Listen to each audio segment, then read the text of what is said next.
The latest information that's coming now from the following the seizure actually of pistols and actually bombs from actually the house of a Hindu right-wing activist, and this is what is being said by the police itself. And the arrested man is a Gau Rakshak, and what were the seized weapons for is the big question that we're trying to ask. This is a seizure by the anti-terror squad of Maharashtra. Saurabh, have you got answers? Because what we understand is the charge sheet is ready. It's not been filed yet, but the charge sheet is ready, and it makes some scathing claims. So what are the allegations?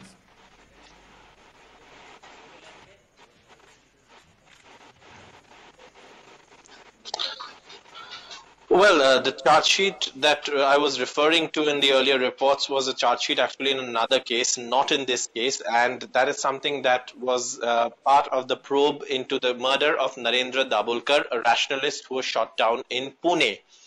Now, obviously, after the arrest of these individuals by the Maharashtra ATS on Friday, following the seizure of several country-made weapons and the seizure of half-made weapons as well, what the ATS is doing is it is looking into the aspect of whether these weapons and these arms that have been recovered are part of what is being referred to in an email that's part of a charge sheet in the Narendra Dabholkar murder case.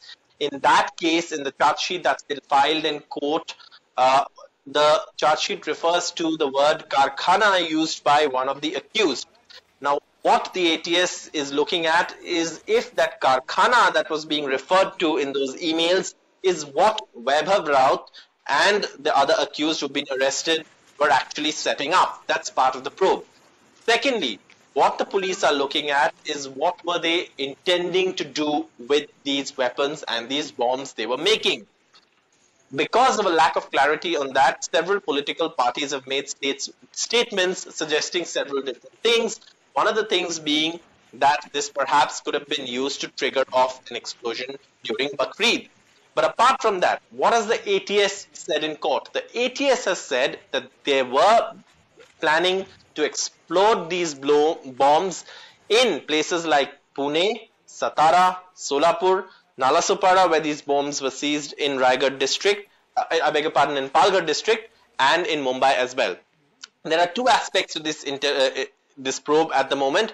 One of them is, of course, finding out everything to do with these sort of arms, who was financing them, what were the intended purposes, and secondly, to also see if there are links to the other crimes in which accused from the right wing, from groups that are very closely associated with Vaibhav Raut, were also accused, and that is something that also the ATS is looking at. Thanks so much for that, Saurabh. Well, Narendra Dabholkar's son has just spoken. Let's listen to what he has said.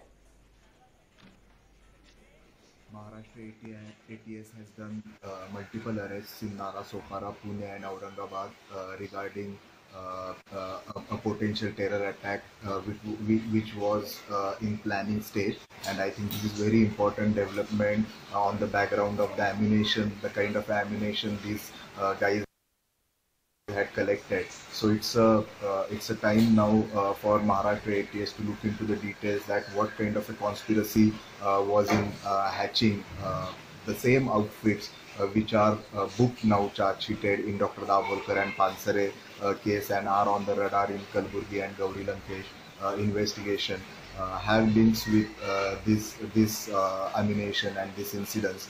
So I sincerely urge the investigating agencies to try and see if there are any links between these two things. Third and most important thing which I want to emphasize is it's a high time for central and state government to now come up and take citizens of this country in confidence about what is their stance about such organizations. The way these organizations are operating and the kind of disrespect they have for the rule of law, I think the government should come out and tell their stance about such organizations.